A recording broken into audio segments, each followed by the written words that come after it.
Quiero invitar a la doctora Magdi Carla que por favor nos haga favor de pasar y de platicarnos un poco de qué se va a tratar la sesión y presentar a nuestro ponente. Muchas gracias, doctora, por el apoyo también hacia el colegio. Hola, buenas noches.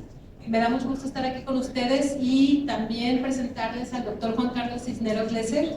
El doctor Juan Carlos Cisneros Lesser es otorrinolaringólogo y cirujano de cabeza y cuello por el Instituto Nacional de Rehabilitación Luis Guillermo Ibarra de la UNAM.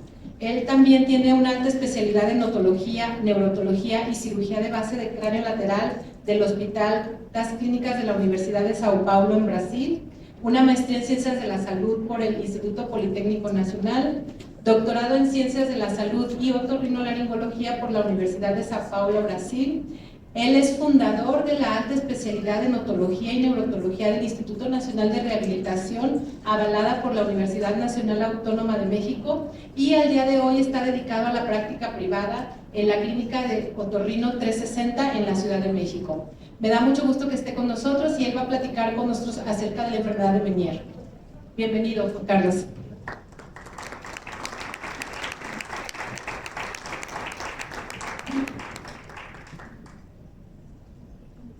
Gracias. Bueno, pues muy buenas noches a todos. Es un placer para mí estar aquí con ustedes en Guadalajara, con grandes amigos, y pues para darles un tema acerca de algo que a mí me apasiona mucho, que es la enfermedad de Meniere. Y bueno, qué bueno que me apasiona porque me llegan muchos pacientes con esto, entonces si no me gustara estaría yo en un muy mal lugar. Pero realmente es una cuestión que, bueno, voy a tratar de transmitirles un poquito de la historia de la enfermedad de Meniere y todo lo que se hace actualmente y muchas cosas que seguro ustedes hacen, como el uso de diuréticos, la restricción de sal, ver de dónde viene todo esto y algunas otras medidas que creo que van a ser interesantes, además del manejo quirúrgico de esta enfermedad, que realmente es otra cosa que da buenos resultados. Y bueno, qué es lo que se hacía antes y qué es lo que hacemos actualmente aquí. Les muestro mis conflictos de interés, contratos con Moksha Edge, Schwabe Pharma, Advanced Bionics, Cochlear y Medtronic, ¿no? Y bueno, porque perdí una diapo. Bueno, lo primero, agradecer también al Colegio de Otorrinolaringología del Estado de Jalisco, sin duda al presidente, doctor José Rigoberto Flores Ochoa, y bueno, a la doctora Magdi Carla de Alba también por sus atenciones para invitarme a venir acá.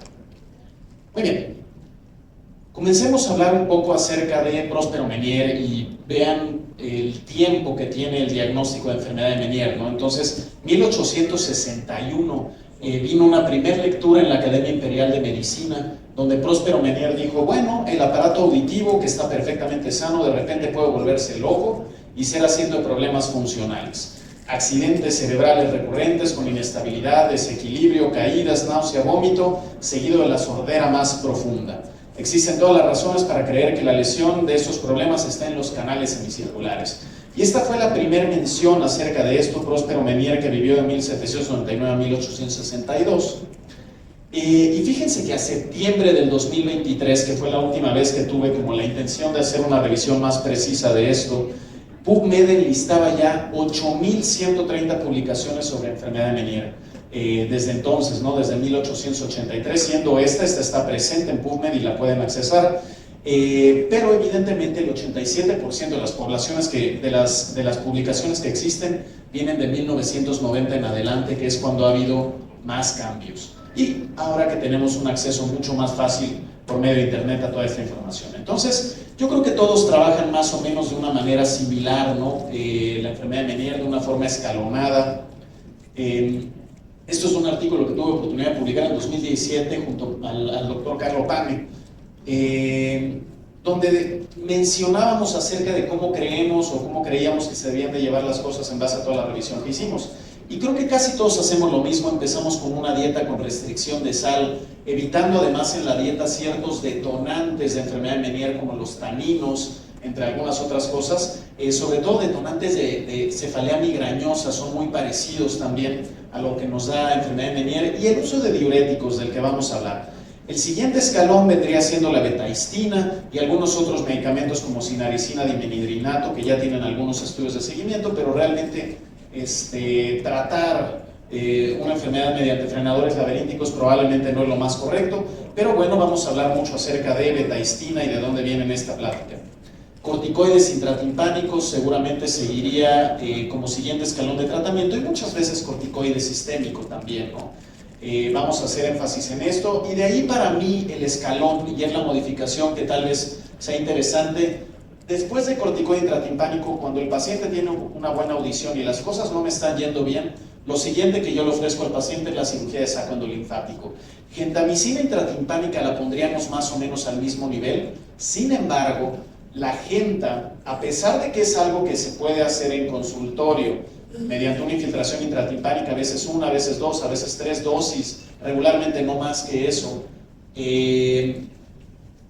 auditivamente hablando porta un mayor riesgo al paciente que la cirugía de saco endolinfático, aunque esta requiere de un manejo quirúrgico propiamente dicho. Ahora vamos a extrapolarnos un poquito más en eso. Los tubos de ventilación, bueno, alguien generó algunos artículos acerca de que disminuir la presión en el oído medio mediante un tubo de ventilación puede ayudar a disminuir la presión a nivel de las ventanas y entonces reducir la hidropesía, algo que me parece un poco bizarro. La laberintectomía, saculotomía con o sin implante coclear, vamos a hablar de esto, y neurectomía vestibular. Vean que entra por ahí también en medio el tratamiento antimigrañoso, porque resulta que a muchos pacientes les va muy bien simplemente modificando la dieta para tratarlos para migraña. Y por otro lado, que la cirugía de saco endolinfático no es el único procedimiento quirúrgico que está escrito para Meniere, también existe la oclusión de ducto endolinfático y la oclusión de 3 canales, además de otro por ahí que realmente, como sus resultados son muy inconsistentes, que es la tenotomía de tensores, tensor de tímpano y tensor del estribo para disminuir la enfermedad de Meniere, cosa que tampoco fisiológicamente me hace ningún sentido, por eso no la voy a mencionar. Muy bien. Comencemos hablando de diuréticos, ¿no? Entonces, ¿desde cuándo? Y miren, les recomiendo mucho este trabajo. Este es un artículo de una revisión sistemática del 2016, donde realmente se hizo un análisis de todos los trabajos bien establecidos con uso de diuréticos para tratamiento de enfermedad de Meniere. ¿Qué diuréticos se utilizan más en enfermedad de Meniere? Pues recordémoslos y de alguna manera recuerden también el problema que pueden tener al usar diuréticos. Entonces, acetazolamida, que es un inhibidor de anhidrasa carbónica.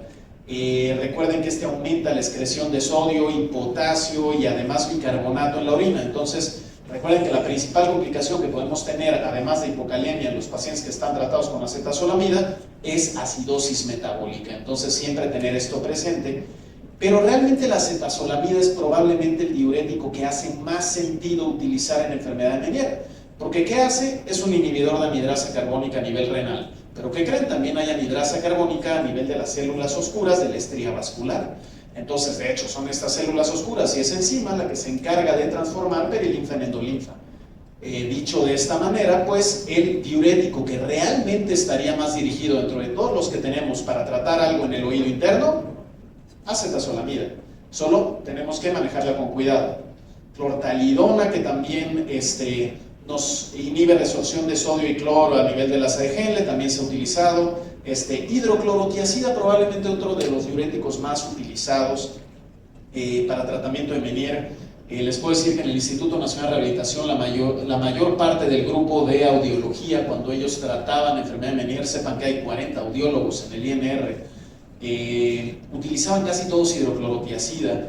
Y era importante también siempre dar suplementación de calcio. Isosorbide, también hay muchos estudios al respecto, y triamtereno, ¿no? Pero bueno, vamos a verlos más o menos. Entonces, interesante que vean que estos estudios vienen desde 1962.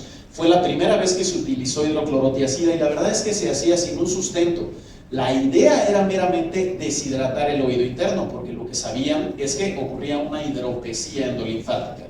Esto en base a las disecciones que hizo el Dr. Schutnecht, entre otros, que si algún día tienen oportunidad de ver su libro y los esquemas que él hacía, es súper importante. Pero entonces, bueno, decían, ok, hay un aumento de presiones, pues vamos a deshidratar al paciente. De hecho, una prueba que se utilizaba en ese entonces y que se siguió utilizando casi hasta el año 2000 era la prueba osmótica. Entonces el paciente estaba con vértigo, le dabas manitol, lo deshidratabas todo, se le quitaba el vértigo y claro, empezaba a vomitar y todo lo que eran los efectos residuales del manitol, pero esa prueba diagnóstica con manitol se siguió haciendo por mucho tiempo. La intención de que deshidratar el oído interno mejoraba el hidrops era lo que manejaba las cosas ahí. Y vean este artículo aquí abajo, muy interesante porque además es hecho en México por los doctores Corbera, padre e hijo, que realmente fueron quienes describieron qué era lo que estaba pasando con la acetazolamida, qué era lo que pasaba con las acuaporinas de tipo 2 a nivel del oído interno y por qué entonces debíamos de utilizar este tipo de diuréticos. Entonces, sepan que hay ahí un dejo importante de información de México para el mundo desde 1989 por los doctores Corbera. Y ven los diuréticos que se han utilizado y las dosis, cómo eran muy variables. Pero otra cosa que quiero que les llame la atención aquí es betaistina. Y vean desde cuándo se está usando betaistina, 1982. Aquí simplemente comparando el resultado de usar una dosis bajita de betaistina contra un diurético. Pero vean que la betaistina de nuevo no tiene absolutamente nada. Y ahorita vamos a hablar de eso. Clortalidona, hidroclorotiazida, isosorbide, que se empezó a usar mucho en los años 90 y eventualmente los estudios que vienen del año 2000 para adelante tratan más de nuevo de hidroclorotiazida, sobre todo porque se entendió mucho más su mecanismo y la importancia que puede tener a nivel de las células oscuras. Muy bien, ahora, ¿qué pasa a fin de cuentas con los diuréticos? Realmente podemos usar casi cualquiera de ellos. ¿Y qué es lo que vemos con los diuréticos? Sobre todo, vemos que puede haber una mejoría en la audición o resultados tendientes a mejorar la audición en 73% de los estudios que se realizaron al hacer la revisión sistemática. Pero por otro lado, los diuréticos son muy buenos tratando los síntomas vestibulares. 90% de los pacientes responden y controlan los síntomas vestibulares con diurético. Y algo que les puedo decir por experiencia propia es que otra cosa que responde muy bien al diurético es la sensación de plenitud oral del paciente con Meniere. De hecho, esa sensación que suele ser un pródromo y siento el oído como tapado y que nos habla de un aumento de presión a nivel endolinfático que rigidiza la ventana oval, responde muy bien al diurético. Entonces, muchas veces empezar el diurético cuando el paciente te empieza a decir es que ya empiezo a sentir el oído tapado, va bien. Pero bueno, vean ahí resultados, 90% para control de vértigo, 73% para estabilización de audición solo con diurético. Hablemos de betaistina ahora. ¿Qué onda con la betaistina? Que es, seguramente todos la han mandado para tratar a un paciente con Meniere en dosis muy variables. Y ahorita vamos a platicar de por qué las dosis de betaistina van desde los 24 miligramos hasta los 340 y todo lo que pasa en medio, ¿no? Entonces, betaistina es un antihistamínico, de hecho, de clase 3 que trabaja en disminuir la expresión de receptores de histamina a nivel del saco endolinfático, pero también a nivel de los núcleos vestibulares. Tiene efectos a nivel del sistema nervioso central de esa manera. Recuerden que la histamina es un neurotransmisor que trabaja mucho a nivel vestibular. Altera además el flujo sanguíneo a nivel de la estrella vascular de la cóclea. Sepan que en Europa está aprobada desde los años 70, como vimos. En 1982 fue Peterman el que estaba utilizando dosis de 8 miligramos 3 veces al día con hidroclorotiazida para el tratamiento del Meniere. Pero sepan que la FDA, de hecho, nunca ha aprobado la betaistina para uso en Estados Unidos. Entonces, solo hay ensayos clínicos en Estados Unidos, pero la FDA sigue sin darle aprobación hasta la fecha.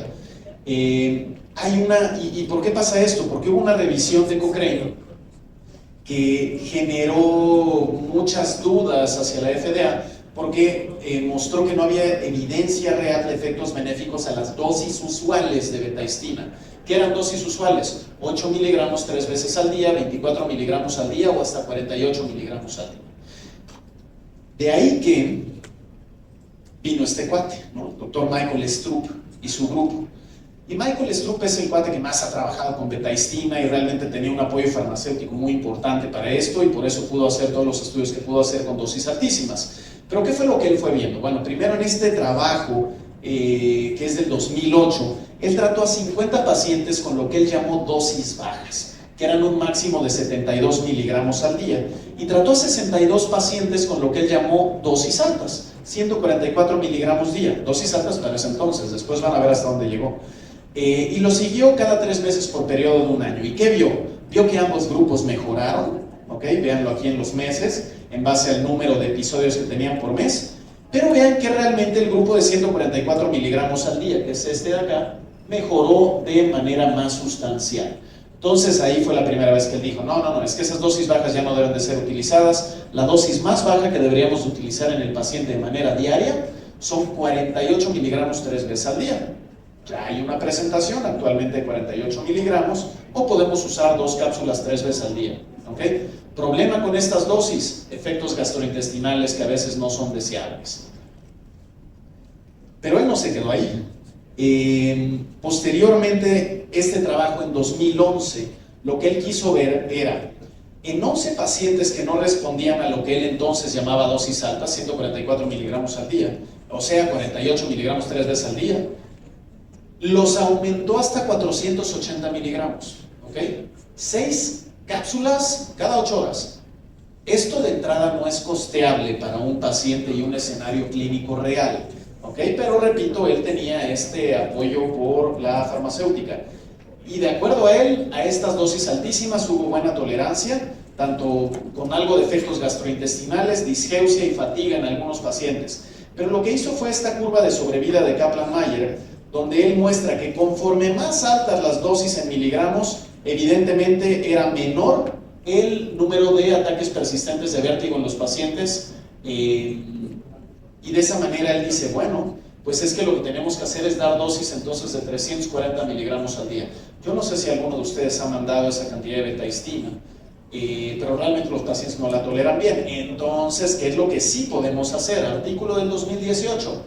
Bueno, si la betaistina es un pésimo fármaco, se los voy a decir como tal, es un muy mal fármaco en su diseño. ¿Por qué? Porque 92% del fármaco se pierde en el hígado por la monoaminoxidasa. Entonces, si fuera un fármaco que tuviera otra vía de administración, funcionaría muy bien para llegar al oído interno.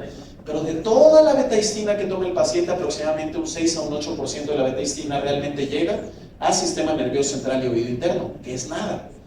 Está en diseño una betaistina intranasal desde hace muchos años, desde que me acuerdo que me empezó a interesar este tema, y eso no ha salido al mercado. Y eso se brincaría el metabolismo de primer paso hepático. Pero bueno, hoy por hoy, la monoaminoxidasa A se lleva casi toda la betaistina. Entonces, ¿qué podemos usar? Selegilina. Selegilina es un inhibidor de la MAO.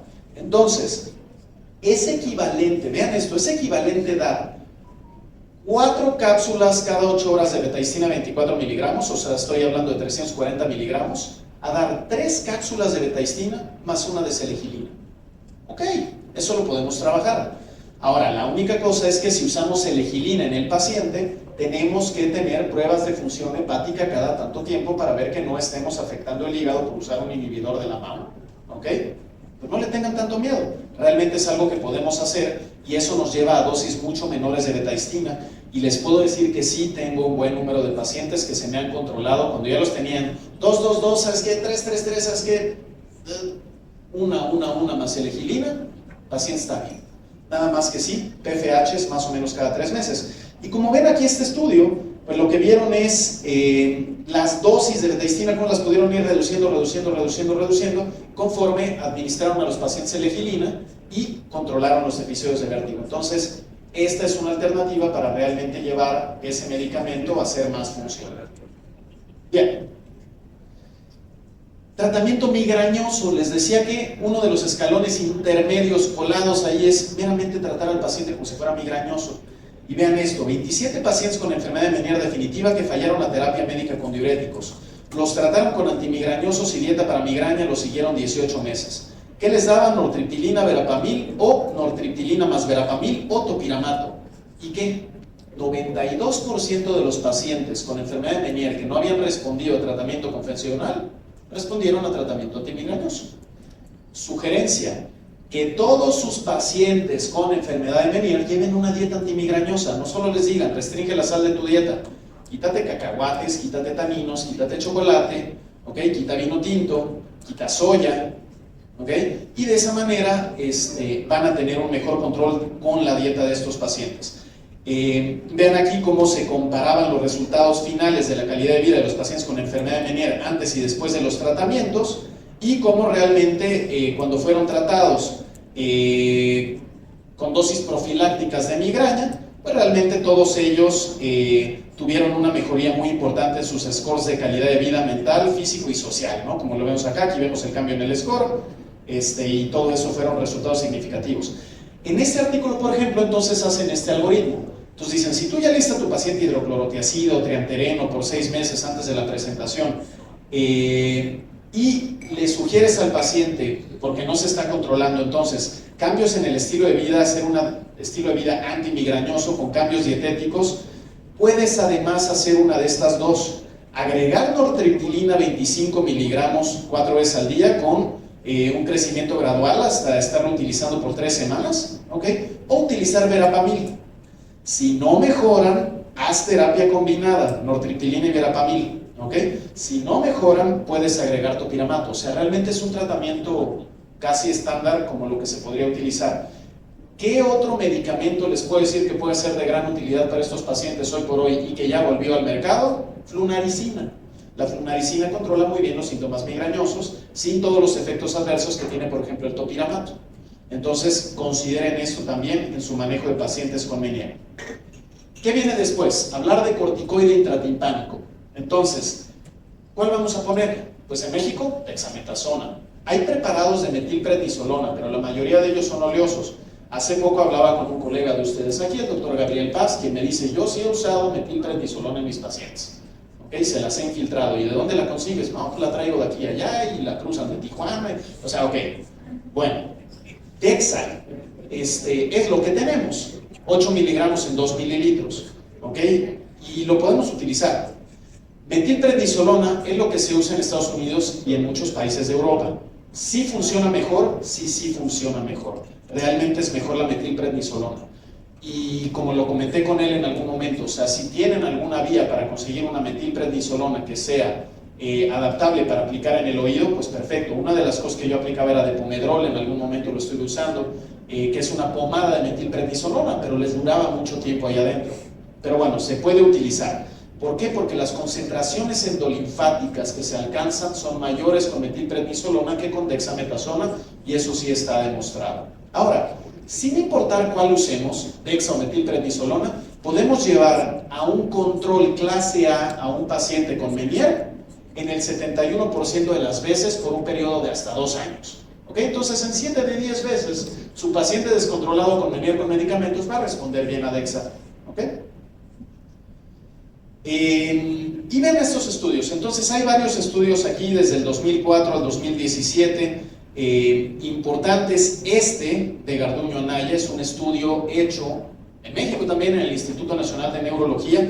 Fue de los primeros en los que se hizo de hecho este esquema, donde se daban concentraciones de 4 miligramos por mililitro, es decir, la que tenemos de 8 miligramos en 2 mililitros, con una inyección al día por 5 días. Yo creo que muchos de ustedes, un servidor, también seguimos haciendo esta misma posología, 5 infiltraciones, 1 al día por 5 días, basados en este trabajo que ya es desde el 2005, pero que está perfectamente bien diseñado. Es un ensayo clínico aleatorizado contra placebo, bien controlado, y realmente funciona bien, ¿no? Fue un buen trabajo prospectivo hecho en México y está mencionado, por ejemplo, en este metaanálisis del año 2017. Pero vean que aquí están los trabajos de dexa, de metilprednisolona, las dosis. Hay quien hace dosis cada tercer día, hay quien hace una dosis una vez a la semana. La mayoría de los trabajos de metilprednisolona son una dosis por semana por 4 semanas. Entonces, sí varía un poco a lo que hacemos con dexametasona. ¿Funcionan? Ambas funcionan. Ambas tienen una tasa de control de aproximadamente 70% a 2 años. Hablemos de la otra cosa que se inyecta, gentamicina. De aquí ustedes pueden levantar la mano a alguien que tenga experiencia con gentamicina intratimpánica y que la use de alguna manera regular. No se acobarden, pero bueno, ya vi que nadie. Ok. ¿Qué les puedo decir de gentamicina? Primero, si algún día se animan a utilizarla, hablen bien con su paciente antes. ¿Ok? ¿Por qué? Porque la gentamicina, primero, ¿les va a arder? Sí, arde.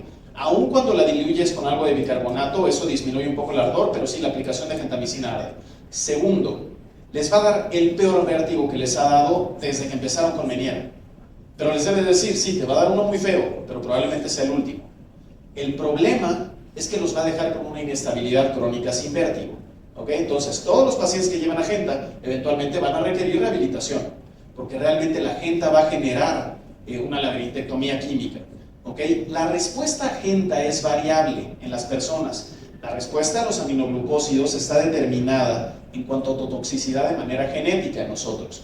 Por eso alguien puede tomar gentamicina o amicacina y no le pasa nada para una infección gástrica, y a un bebé le das amicacina por una vez y de repente ya está con una sordera bilateral. Esa sensibilidad genética no es predecible, no se puede predecir. Entonces, algo que sí les digo, porque he escuchado cualquier cantidad de pláticas de gente y he tenido experiencia también con ella, y cuando te dicen, no, es que si utilizas dosis de titulación, tú puedes ir controlando la autotoxicidad.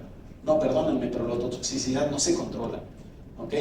Y tienes al paciente al que le titulaste la dosis y a la primera dosis, ¡pum!, se fue lo que tenía de residuo auditivo. ¿Ok? El grado de pérdida auditiva con gentamicina está reportado entre el 12 y hasta el 30%, ¿ok?, en los diferentes estudios, sin importar si hacemos dosis de titulación, dosis crecientes, dosis decrecientes, etc. Sí es menor la posibilidad de que tengamos pérdida auditiva si vamos titulando la dosis, ¿ok?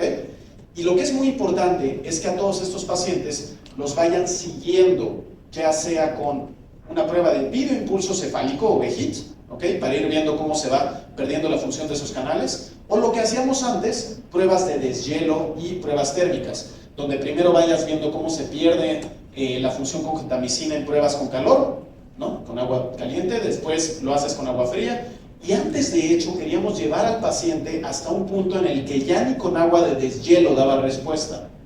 Hoy eso ya no se hace. ¿Okay? Vamos nada más dando gentamicina al paciente lo suficiente para que él se sienta bien. ¿Okay? En el momento en el que vemos que ya no está teniendo episodios recurrentes de vértigo, podemos parar. Y si logramos que el paciente mantuviera audición, qué bueno. ¿Okay? Antes la idea era, no, íbamos a hacer una verdadera labirintectomía química hasta que con pruebas de deshielo, ¿okay?, agua a 4 grados, ya el paciente no sentía ningún tipo de estimulación y no podíamos ver en la BNG o en la NG ningún tipo de estímulo ocular de tipo nistálico. ¿Okay? Hoy ya no se hace eso, en eso estoy de acuerdo, pero de cualquier manera deben de tener cierta alarma cuando vayan a usar Genta. ¿Y qué es lo que les recomendaría? No usen Genta en un paciente que tiene una audición útil, punto. Esa es al menos mi recomendación y es discutible. Podrían escuchar una plática, por ejemplo, de la doctora Erika Celis en Sinaloa, que respeto muchísimo, y es mi súper amiga, y ella les va a decir, no, yo sí uso Genta en pacientes que escuchan porque he visto que no pierden tanto. Ay, hasta que te pierda uno, ¿ok? Entonces, mi recomendación es tengan cuidado, pero bueno, eso es a libre albedrío, ¿ok? ¿Cómo se da Genta? Una dosis semanal por 3 dosis o de acuerdo a respuesta en pruebas térmicas de 40 miligramos por mililitro. En 74% de los pacientes la monodosis es suficientemente efectiva para controlar los síntomas. Vean por ejemplo este estudio en el que se trataron número de 20 pacientes realmente y vean el número de pacientes que requirieron más de una dosis.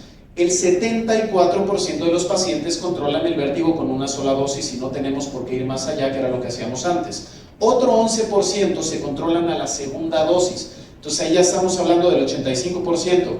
Y si llegamos a una tercera dosis, tenemos una tasa de control hasta en el 92% de los pacientes. ¿Ok? A mayor cantidad de dosis, mayor posibilidad de autotoxicidad. Me va a generar hipoacusia en un 10 a 20% de los pacientes. Hay artículos que les repito, reportan hasta el 30%. Es excelente en pacientes que tienen hidropesía endolinfática tardía. Recuerdan, esto es una variante de enfermedad de Meniere donde el paciente tuvo un antecedente otológico muchos años atrás, llámese una fractura de hueso temporal, por ejemplo, o una pérdida súbita de audición, una hipoacusia, algo que atacó al oído, y años después empiezan los episodios de vértigo. Así es como definimos hidrops endolinfático tardío. Cuando da vértigo incapacitante y la audición ya no es útil ipsilateralmente, va muy bien la Genta. ¿Ok? Ejemplo, una fractura antigua de hueso temporal con involucro de cápsula óptica, una hipoacusia unilateral desde infancia asociada a TORCH, otitis, meningitis, o sea, en esos casos que realmente ya no tienen una audición útil, ¿ok? Genta.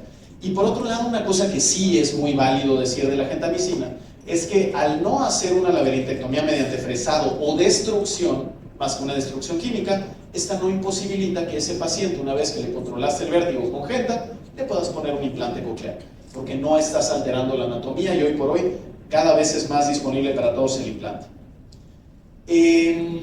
Protocolos en años recientes acerca de gentamicina, bueno, vean, 40 miligramos por mililitro, 30 miligramos por mililitro, 40 miligramos por mililitro.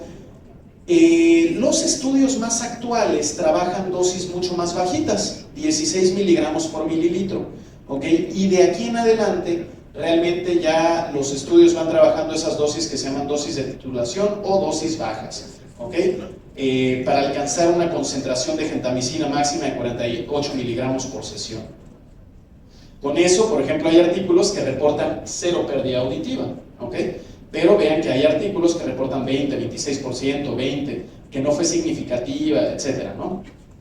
Pero sí que la gente nos puede generar pérdida auditiva. Ahora, este es un ensayo bastante interesante, es un trabajo muy interesante que salió en The Lancet, que compara la metilprednisolona intratimpánica contra genta en pacientes con menea unilateral. Es un ensayo doble ciego, el paciente y el médico de hecho no sabían qué era lo que le estaban inyectando al paciente. Yo creo que el médico sabía en el momento en el que le ponía genta y el paciente tenía un vertigazo, a diferencia de con metilprednisolona, pero al menos no al momento de dar el tratamiento, por eso se consideró un doble ciego. ¿Y qué vieron?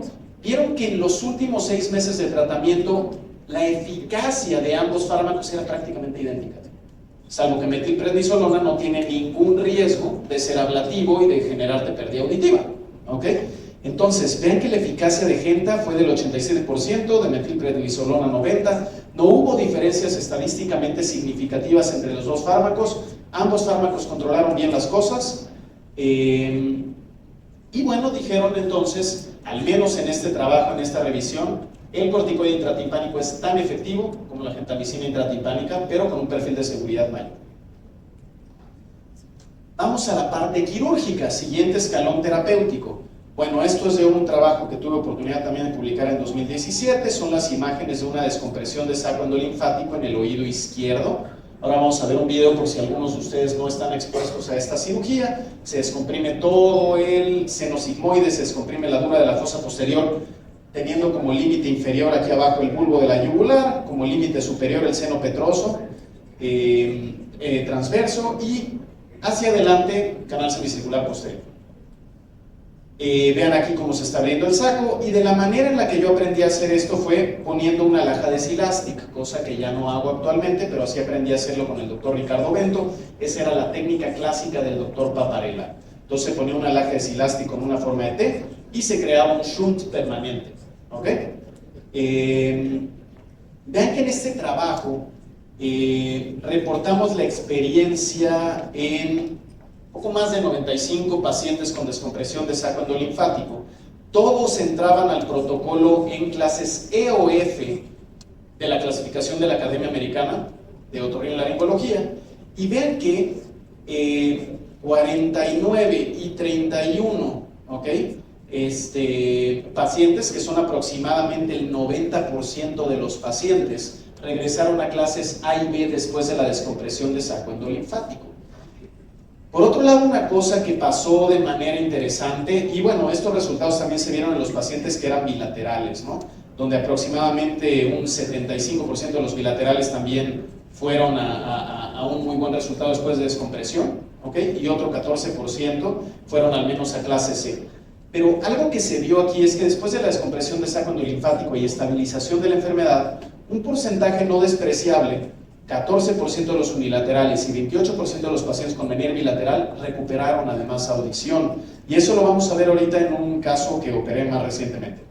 Y la preservación auditiva íntegra se lograba en 88% de los pacientes. Preservación auditiva con una brecha menor, o sea, con una pérdida menor a 10 decibeles, ¿ok? Entre 5 y 10 decibeles, se logró en el 95% de los pacientes. Dicho eso, la descompresión de saco endolinfático tiene un perfil de seguridad para preservar audición de hasta el 96%. Gentamicina no, ¿ok?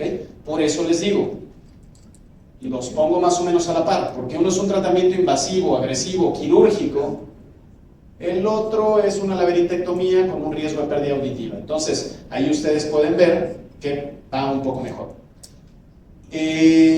No sé por qué perdí aquí una diapo, pero bueno, paciente, este es un primer caso clínico. Esta es una mujer de 46 años de edad que tenía episodios de vértigo diarios.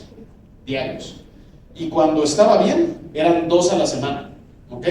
Fue tratada con todo lo que regularmente tratamos, acetazolamida, se le dio betaistina, dois-saltas, etc. Perdí la diapo previa, pero no pasa nada.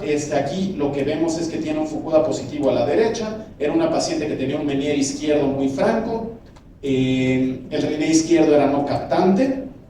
Aquí su audiometría, 6 de octubre del 2017. Vean que tiene una discriminación fonémica de 50% a 110 decibeles, pero solamente del 30% a 85 decibeles. Por lo que a mí me decían, ya, mira Juan Carlos, esa audición ya no es útil. Ponle gente, que pare el vértigo. Ahora, ¿qué pasó aquí? Que la paciente, primero le ofrecí una infiltración intratimpánica con Dexa y ella me dijo, esto ya me lo hicieron y no me sirvió, y además me molestó mucho cuando me inyectaron, entonces no quiero nada inyectado.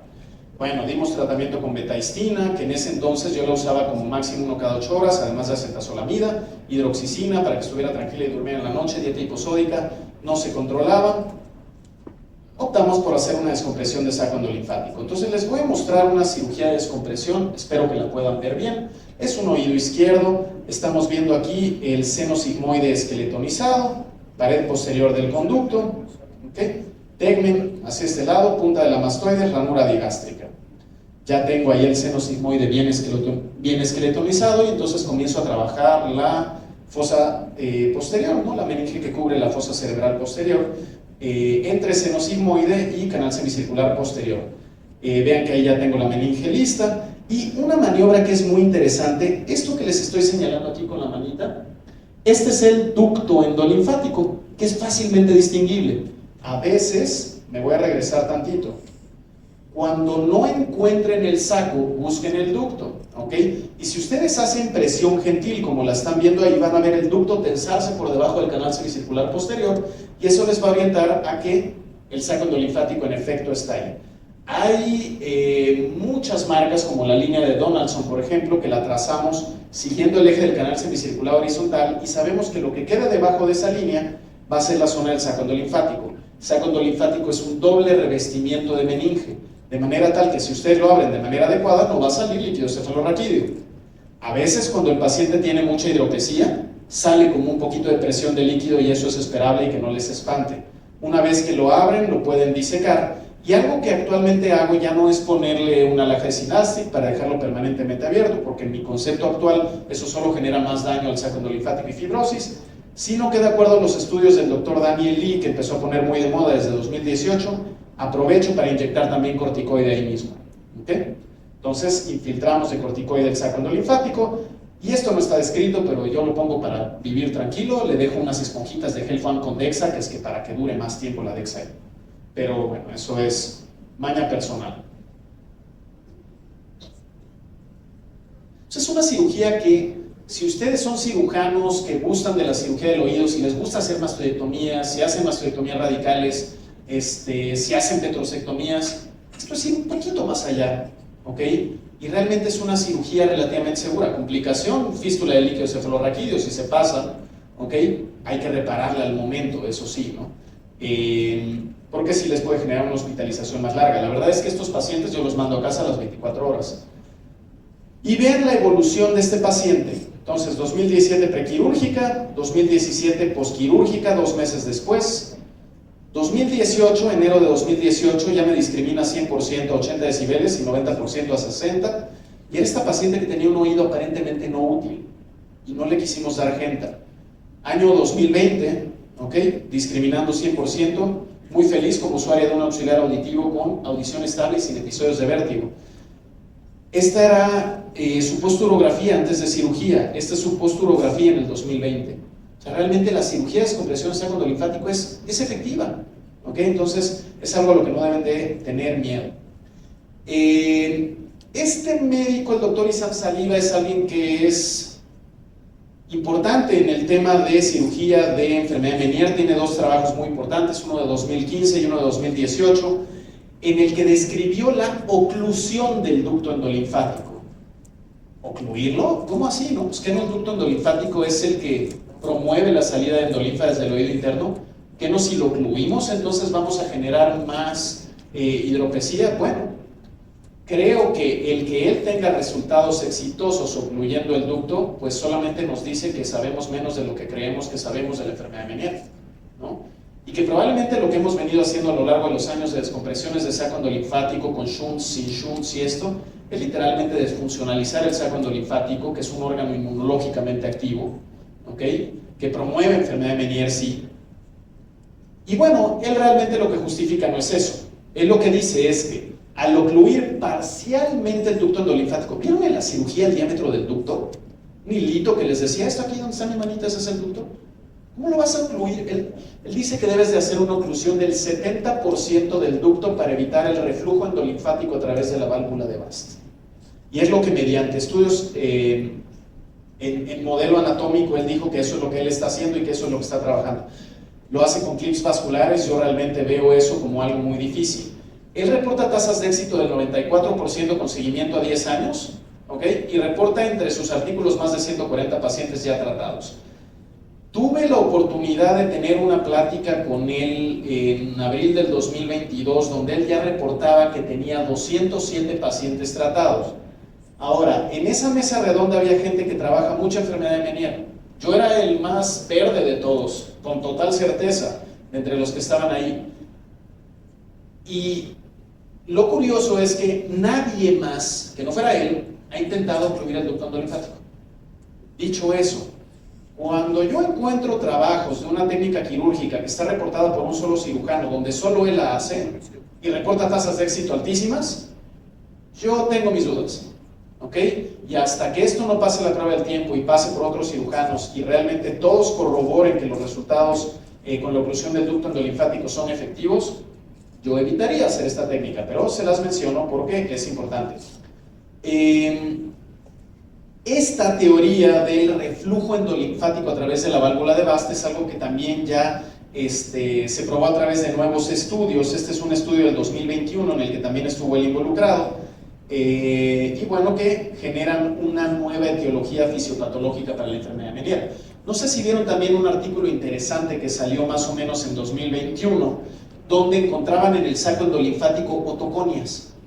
Y entonces decían, bueno, pues es que el Meniere no es otra cosa que un VPPB diferente, donde estamos teniendo no una canalolitiasis, ¿ok? Porque del utrículo se desprendieron otoconias hacia uno de los canales semicirculares. Estamos teniendo una ductolitiasis, porque desde el sáculo se desprendieron otoconias que me están tapando el ducto y eso es lo que genera el hidrox. Bueno, esto no fue corroborado eventualmente en tantos pacientes, pero sí se han visto pacientes que en el saco endolinfático tienen otoconias atoradas. Y eventualmente lo que justifican ellos es que cuando pasa la enfermedad, cuando el propio cuerpo lisa esa otoconia o cuando esa otoconia logra salir y permite de nuevo el drenaje. Entonces vean que realmente siguen saliendo cosas acerca de enfermedad de Meniere y hasta de su fisiopatología para tratar de hacernos entenderla. Dicho eso, hay otra técnica quirúrgica que es interesante, que es la oclusión de 3 canales semicirculares y anda muy de moda. Este trabajo es del 2021, este trabajo es del 2022, ¿ok? Y yo ya me expuse a esta técnica en un caso muy particular. De hecho ya la he hecho en 3 pacientes y la verdad es que me ha respondido bien en los 3 casos, pero no es mi caballo de batalla, ¿no? O sea, definitivamente. Yo antes me iría a una descompresión de saco endolinfático porque me resuelve bien a casi todos.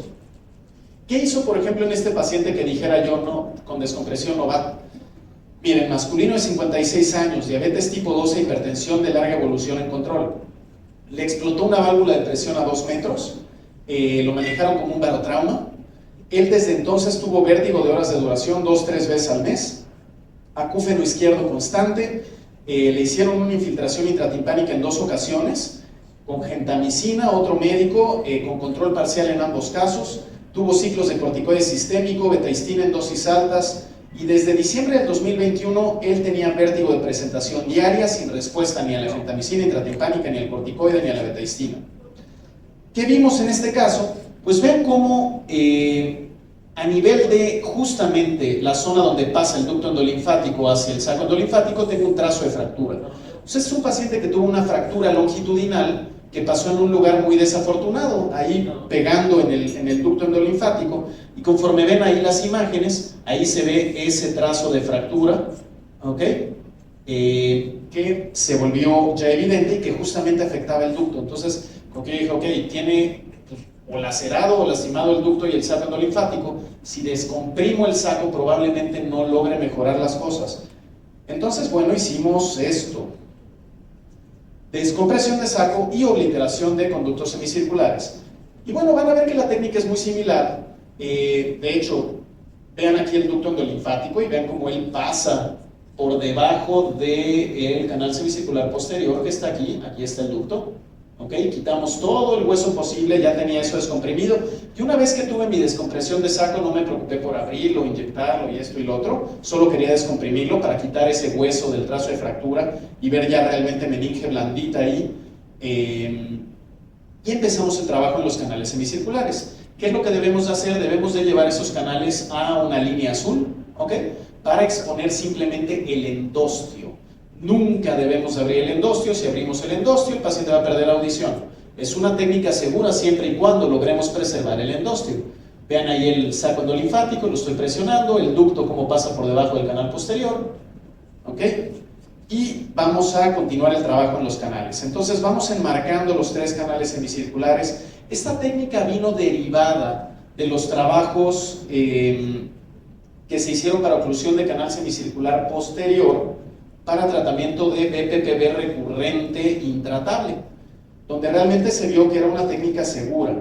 Entonces, bueno, ahí ya ocluimos el canal superior. Vean ahí como al presionar el posterior tengo cambios de presión en el horizontal, entonces sé que mi exposición es correcta, y entonces una vez que los tengo así con un plug de músculo, ahora voy a ocluir ahí el posterior y posteriormente el horizontal. El primero a trabajar es el superior porque siempre es el más difícil, es el más inaccesible, ¿no?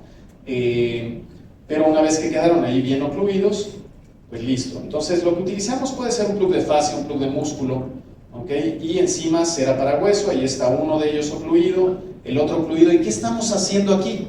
Literalmente disminuyendo la función de los canales semicirculares para que el paciente ya no vuelva a tener sensaciones rotatorias con este oído, ¿ok? Tasa de preservación de audición con esta técnica en los diferentes estudios reportados, 91%. ¿Cómo? Si estás abriendo el oído interno. Sí, pero estás preservando el endostio, ¿ok? Y realmente sigue siendo una alternativa con preservación de función auditiva aún mayor que lo que ofrece gentamicina. Y ahí ya quedan ocluidos, ¿ok? Apretón con algodoncito. Importante que la cera para hueso solo está ahí para detener el músculo que ya metimos, pero la cera no va a entrar como tal a través de la perforación. Y vean qué curioso, la audición en negro antes de la cirugía del paciente, la audición a color después de la cirugía del paciente a 4 semanas. O sea, no solo no pierdes audición, también tienes chance hasta de que mejore, ¿ok? Mejoró la logoaudiometría también. Entonces, siempre y cuando su trabajo en los canales semicirculares sea delicado, esto puede ir bien. Y vean aquí en esta prueba de videoimpulso cefálico la desfuncionalización de los 3 canales comparado con la función que tienen los canales del lado derecho, ¿ok? Entonces realmente es una técnica que baja de manera importante el estímulo que pueda tener el paciente a través de esos 3 canales, como evidenciado por este VHIT. Evidentemente el paciente, y es algo que ya había sido hablado con él, ok, te vamos a quitar el vértigo, pero vas a estar muy inestable. ¿Por qué? Porque de trabajar con 6 canales, ahora vas a tener 3 bien funcionales. Entonces, ¿qué requirió el paciente? 12 semanas de rehabilitación vestibular. Ya a esa altura estaba sin vértigo, pero mantenía inestabilidad. Entonces esa fue la queja del paciente, que después realmente fue mejorando. Después todas estas técnicas, neurectomía vestibular, laberintectomía quirúrgica, neurectomía vestibular o vestíbulo coclear translaberíntica y laberintectomía química. ¿En quiénes vamos a hacer esto? Pacientes con un vértigo aún intratable. La neurectomía vestibular sigue siendo una técnica utilizada en muchos centros. Yo tengo solo 2 pacientes tratados con neurectomía vestibular y eran pacientes que tenían crisis de Tumarkin o crisis de caída súbita. y realmente después de esto mejoraron. Ahora, las crisis de Tumarkin, yo no sé si se le iban a quitar o no al paciente, porque muchas veces se quitan de manera espontánea, pero fueron pacientes a los que llevé a neurectomía vestibular. Uno de ellos un cuate que vivía con un casquito de bicicleta porque él nunca sabía cuándo se iba a caer, realmente querían que hiciéramos alguna cosa, pues hicimos una neurectomía vestibular, en uno de ellos por vía retrolaberíntica presigmoidea y en otro lo hice a través de una vía fosa cerebral media, y en los dos casos la verdad de las cosas es que fue bien, pero la tasa de preservación auditiva no es tan buena. Está reportado que la neurectomía vestibular selectiva preserva la audición en todos los pacientes. La verdad es que el nervio coclear es un nervio muy delicado, y con que lo roces, con que esté cerca de él, con que se genere fibrosis cerca de él, por tu trabajo en el corte de los nervios vestibulares, a 6-8 meses lo que fui viendo fue una leve degeneración auditiva en esos pacientes, que creemos que fue realmente relacionada a la cirugía. Hay series larguísimas, ¿no? Grandísimas de neurectomía vestibular que funcionan bien. Ahora, complicaciones relacionadas a la cirugía intradural en un 10%. ¿Qué es esto? Pues posibilidad de fístula de líquido cefalorraquídeo permanente, ¿no? Tasa de éxito 90.4%. La leberintectomía quirúrgica, me meto con la fresa y rompo todo y me como todo, tasa de éxito del 90.5% para control del vértigo, evidentemente con pérdida auditiva, es una cirugía extradural, entonces no hay riesgo de fístula.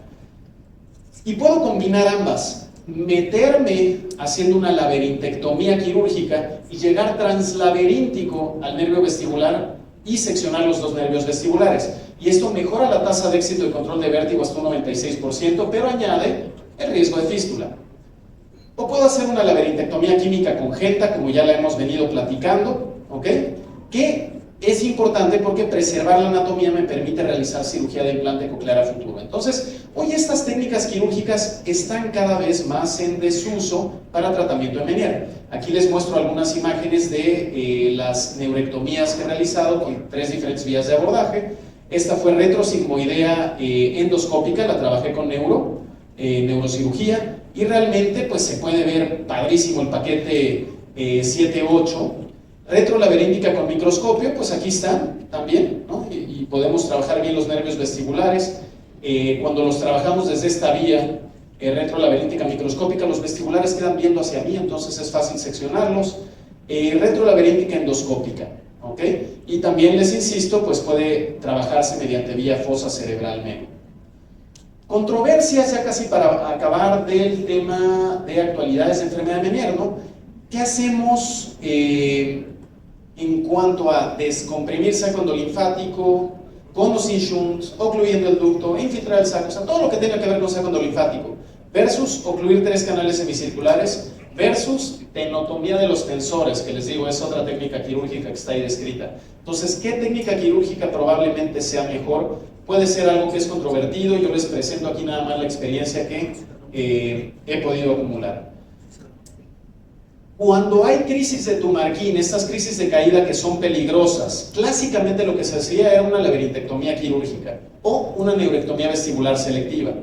Hoy por hoy hay estudios, que ahorita les voy a mostrar 2, que muestran que la tasa de éxito y de control de las crisis de Tumarkin con gentamicina es superior al 80%. Entonces, hoy por hoy en mi consulta, cuando utilizo gentamicina, si recibo un paciente con crisis de Tumarkin, ahí sí la considero de manera importante, sin importar que tenga cierta audición presente, ¿ok? Ese es mi único excepto, ¿ok? Porque realmente la genta logra controlarte bien las crisis de caída de los pacientes. Entonces vean este trabajo, que es un trabajo del 2014, o sea, realmente no es tan reciente, pero está muy bien hecho, es del doctor Stephen Rausch de la Universidad de Harvard, donde trataron 24 oídos en 15 pacientes con crisis de Tumarkin o Menieres incontrolables. Tras el primer ciclo de genta, lograron control de las crisis en 83% y tras otros ciclos de genta hasta en el 95% por un periodo de 2 años. Y lo que fue más importante es que, bueno, como ustedes saben o tal vez recuerdan, las crisis de Tumarkin son crisis llamadas crisis otolíticas o crisis vestibulares, porque nacen del utrículo y sáculo. Por eso ese estímulo tan brusco que tiene el paciente con la hidropesía a nivel utricular o sacular hace que el paciente, ¡pum!, se vaya al piso, por un exceso de sensación gravitatoria, por así decirlo. Y antes lo que se creía es que la genta no llegaba bien al utrículo y al sáculo. Bueno, ¿Por qué es importante este estudio? Porque él mostró a través de CVEMS, ¿ok?, que realmente se puede generar una hipofunción sacular inyectando genta, porque vieron la caída de los CVEMS en estos pacientes, mientras que otros estudios antes decían que realmente la genta tenía poca capacidad de suprimir función sacular y utricular y por eso era mala para controlar crisis de Tumarkin. Este estudio, mucho más nuevo, de 2019, muestra 16 pacientes con crisis de Tumarkin, los cuales 92% tuvieron control por 12 meses luego de un solo ciclo de genta, y ellos no solo hicieron CVEMS, sino CIO-VEMS, y vieron que se generaba tanto hipofunción utricular como sacular. ¿Qué quiere decir esto? La genta sí llega al vestíbulo, la genta sí puede cubrir crisis otolíticas.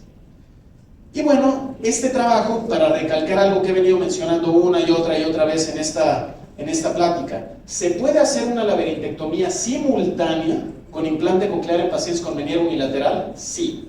¿Ok? Lo importante es hacer el implante en el mismo tiempo quirúrgico que la laberintectomía. De lo contrario, esa cóclea se va a osificar en un periodo muy corto desde que hiciste la laberintectomía en lo que estás pensando hacer el implante. Pero vean aquí a 3 pacientes con enfermedad de Meniere unilateral, vértigo intratable y audición no útil. Se decidió hacer la laberintectomía, destruir canales semicirculares utrículo y sáculo, colocar el implante coclear en el mismo tiempo quirúrgico, y a todos les fue muy bien, evidentemente, es algo que funciona. ¿Ok? Comentarios finales. La fisiopatología y etiología de la enfermedad de Meniere aún deja muchas interrogantes, ¿no? O por qué servirá tal vez ocluir el ducto, o qué es lo que realmente estamos haciendo nosotros al hacer descompresión de saco endolinfático.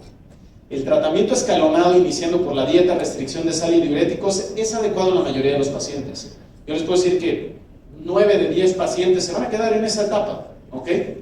El efecto benéfico de la betaistina en dosis bajas es dudoso, hoy por hoy. Si ustedes están acostumbrados a usar 24, probablemente no están haciendo nada, ¿ok? Más que dar un buen placebo. 48 es más demostrable según artículos. Infiltración intratimpánica con gentamicina tiene un mayor perfil de seguridad para complicaciones graves, no así para preservación auditiva, y el corticoide intratimpánico parece igualmente eficaz en el control del vértigo. Esto por ese estudio de metilprednisolona. La cirugía de saco endolinfático es una buena alternativa en enfermedad de Meniere con audición útil, con todas sus variantes, o sea, no importa si descompresión, inyección de corticoide en el saco, abrirlo, cerrarlo, ponerle un shunt o no. La oclusión de 3 canales semicirculares es útil en casos específicos, y estas técnicas, laberintectomía, neurectomía vestibular selectiva o la combinación de ambas, pueden tener altísimas tasas de control de vértigo, pero recordemos que son técnicas que pueden alterar en ese aspecto función auditiva, y debemos de considerar también al implante coclear en su momento. De nuevo agradezco a Moksha y al Colegio Otorrinolaringología y Cirugía de Cabeza y Cuello del Estado de Jalisco por invitarme a dar esta ponencia para ustedes. Vértigo, Meniere es un tema a veces árido, ¿okay? No a todos les gusta, espero habérselos hecho un tanto más entretenido y que se puedan llevar algún buen mensaje de esta plática, y estoy disponible a través de estas líneas y ahorita también para cualquier pregunta que tengan, y siempre contento de platicar con ustedes.